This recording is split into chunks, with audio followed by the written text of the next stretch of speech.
शेर की कहानी में तू शेर है, ये साबित कर दिया तूने मगधीरा। बाप रे, सबको मार के भगा दिया। इतनी ताकत है तुझमें, फिर कल क्यों तूने उसके पैर पकड़े? पवन मल्ली के लिए चाहे पूरी फौज ही क्यों ना आ जाए, मार मार के खत्म कर दूंगा। लेकिन वहाँ गांव में सब लोग हमारे भरोसे बैठे हैं, थोड़ा बहुत तो झुकना ही पड़ता है। वीरता का दूसरा नाम है सहन शक्ति। उसको अगर कोई डरपोक का नाम देता है तो मैं क्या कर सकता हूँ।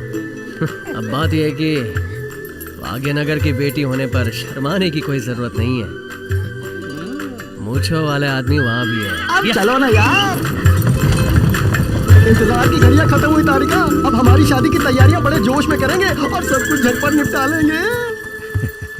माँ, अच्छी हूँ माँ। पिताजी, माँ रास्ते में बड़ी मुसीबत आई, लेकिन मगधीरा ने हमें बचा लिया। हम तुम्हारे शुक्रगुजार हैं बेटा। ये तो मेरा कर्तव्य है। आप पिताजी।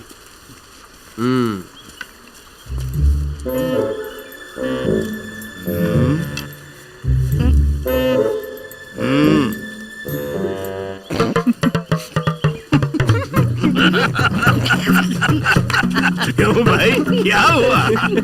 अरे कुछ बोलोगे? हमें बिल्कुल भरोसा ही नहीं हो रहा है। आपके भेजे गए वेताल लोग सच्चे वेताल से भी बढ़कर निकले। हुई ना बात। क्या अभिनय किया, क्या अभिनय किया, क्या युद्ध किया, यहाँ से वहाँ उड़ रहे थे। गधीरा, तुझे लड़ते हुए देखकर तेरी दिलेरी पर पवन मल्ली तुझसे प्यार करने लगी होगी ना? प्यार तो करना ही चाहिए। बिल्कुल करेगी, नहीं तो एक और बेताल के साथ लड़ाई की तैयारी कर लेंगे। ये बताओ आगे क्या सोच रहे हो? उत्तर पूजा।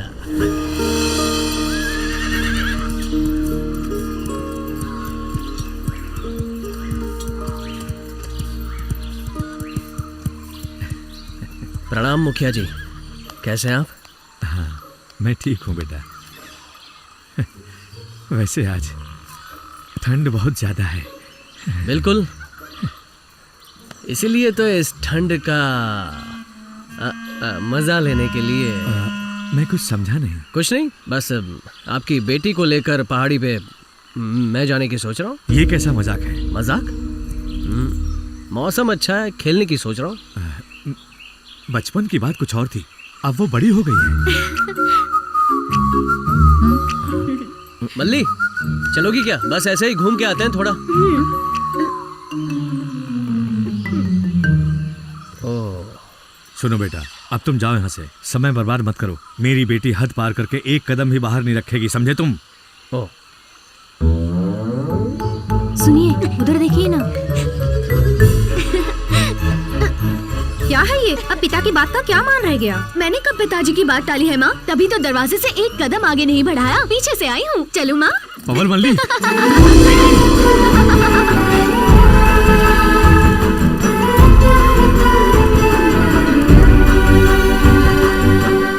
आपने कैसे पहचाना कि मैं ही पवन मल्ली हूँ?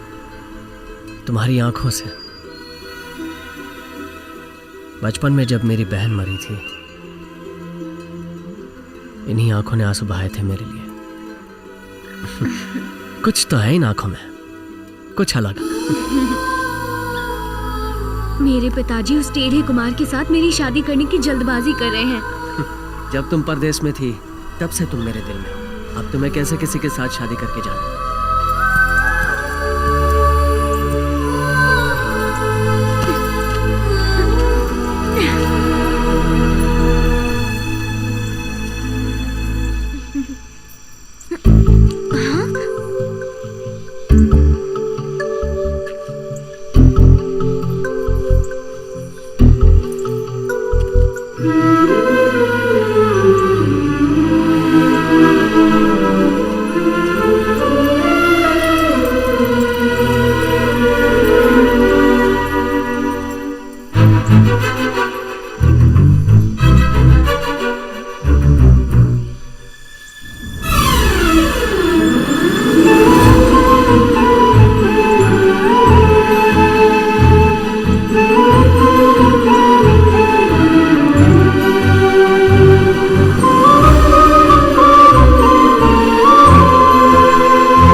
गई है। पिछले जन्म में शायद मैंने कुछ पुण्य किए होंगे। तारक मंगल से मेरी शादी पक्की हो गई है।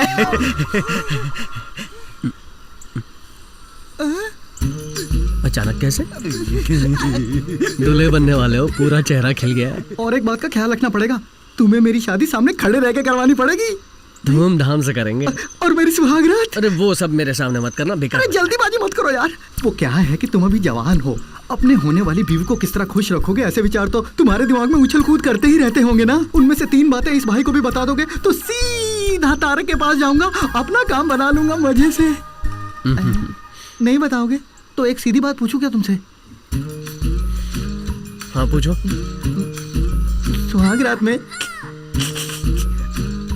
रात में खासकर दूध और फल की जरूरत पड़ती है ना?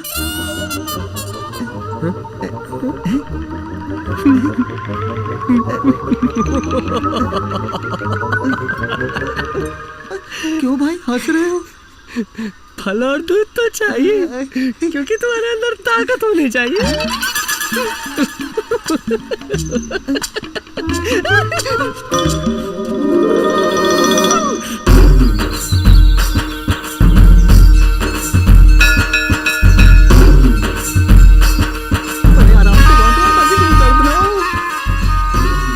मैंने तारक मंगल को अपना बना ही लिया है।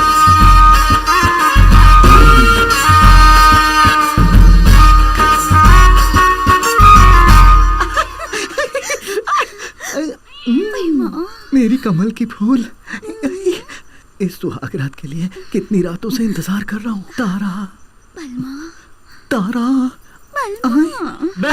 तुम्हारी सुहाग रात में मैं टपक पड़ा हूँ, कैसा लगा? ये तू तो बहुत ही बेशर्म है। तुझे कितनी बार कहा है इसे बहना नहीं बुलाना। अगर इसके नजदीक भी दिखाई दिया तो तेरे टुकड़े टुकड़े कर दूंगा। चल निकल यहाँ से। अबे चल, अरे चल। मेरे 3 बच्चे होने तक अपना ये मुंह मत दिखाना तू मुझे। तो चौथे के बाद आ जाऊं क्या? चल चल। हर बात पे गुस्सा क्यों? दामाद जी क्या हुआ? क्या हुआ? ये सुहागरात वाले कमरे में घुसा है। एक छोटा बच्चा अगर पढ़ाई वाले कमरे में घुस गया और वहाँ कुछ उल्टा सीधा देख के डर गया तो उसके माँ बाप को क्या जवाब दूंगा? बहना, मैं चलूं बहना? वापस बताना। ससुर जी, हाँ दामाद जी। आप सासू माँ को लेकर उस तरफ जाइए। मैं आपकी बेटी तारक मंगल के साथ क्या हो गया जी? एक बिल्ली तो गई है, कोई हाथी थोड़ी गया जो चिल्ला रहे हो? बात नहीं है दामाद जी, सुहागरात के दिन पैरों के बीच में से अगर बिल्ली चली जाती है तो वो बड़ा अपशगुन माना जाता है। ये कोई मामूली बात नहीं है। तारका, चलो बेटी। ससुर जी। ओफो, एक बिल्ली ने रास्ता काट कर मेरी पूरी सुहागरात खराब कर दी। अब मैं क्या करूं भगवान? ओहो, बिल्ली जब इनके पैरों के बीच से निकली थी तब शुक्र चौथे स्थान में था। चौथे स्थान में होने वाला मंगल 7वें घर में था। चाहे कुछ भी हो, अब 3 दिन तक सुहाग रात नहीं मना सकते। क्या कहा 3 दिन? अरे माँ बाबू, अब मैं क्या करूँ माँ? सुनिए, कोई और रास्ता नहीं है क्या? मेरा बेटा बहुत जल्दी मचा रहा है। जल्दी ना बचाओ तो क्या करूँ बाबू? तुम यहाँ इतने उछल कूद कर रहे हो तो वहाँ जाकर क्या वहाँ पे करोगे? तो मैं बहुत जोरदार करूंगा। ये बात उसे कहनी चाहिए। अरे सुनो ना, हर काम के लिए कोई ना कोई तोड़ होता है। इसके लिए भी कोई तोड़ तो होगा। आप बताइए, मैं झट से पूरा कर दूंगा और अपना काम निकाल लूंगा। इसका तोड़ ही चाहिए ना? हाँ। नहीं है। दामाद जी, अब 3 दिन के बाद ही सुहागरात होगी। कुएं का पानी कोई चुरा के नहीं ले जाएगा। जरूरत पड़ी तो मैं सिर्फ 1 बाल्टी पानी ले सकता हूँ क्या ससुर जी? 1 बाल्टी? 1 लोटा भी लोगे तो गड़बड़ हो जाएगी। अबे हट, काम खराब कर दिया।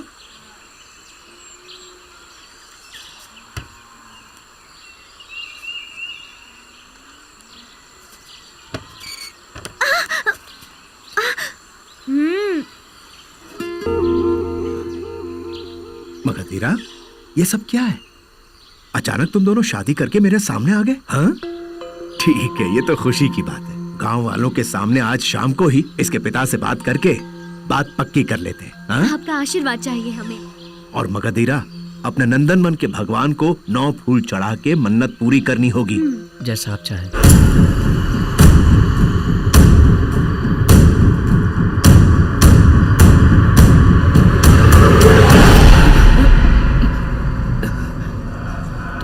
आते वक्त रास्ते में 4-5 वेतालों को देखा था। हाँ तो क्या हो गया? ओहो, वो सचमुच के वेताल ही हैं। आज से कोई भेष नहीं बदलेगा, तुम्हारे पिताजी ने कहा था। क्या कह रहे हो तुम? मगधीरा, कुछ वेताल गांव में घुस के सत्यानाश कर रहे हैं। जल्दी आओ।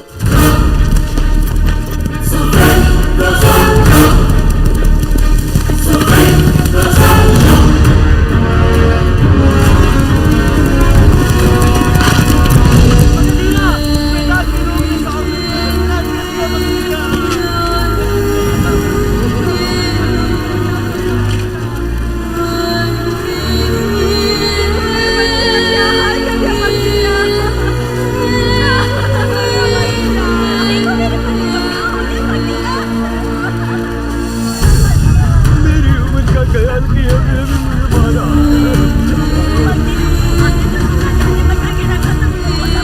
सुनिए सुनिए, आप कुछ बोलते क्यों नहीं? सुनिए ना, कुछ बोलिए ना।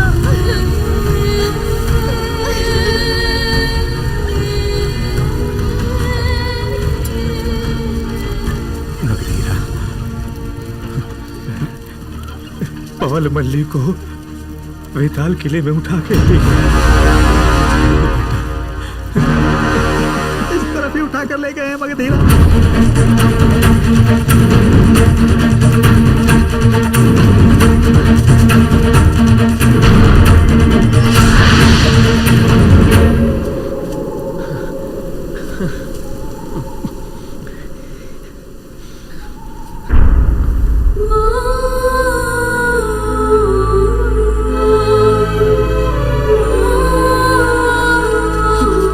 मगधीरा, पिताजी, पिताजी वहाँ। पिताजी,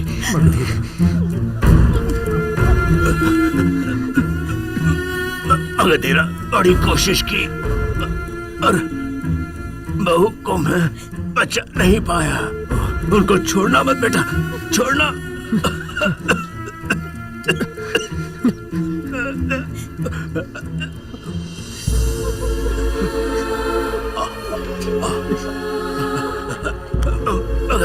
मुझे मुझे तुम्हें एक रहस्य की बात बतानी है। पहले आप थोड़ा पानी पीजिए। तुम आपको छोड़ के चले गए मारे।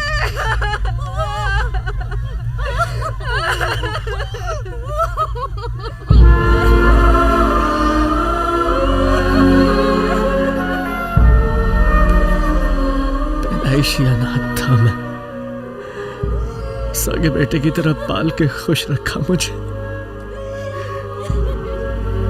आपका बेटा बन के मैं आपके लिए कुछ भी नहीं कर सका।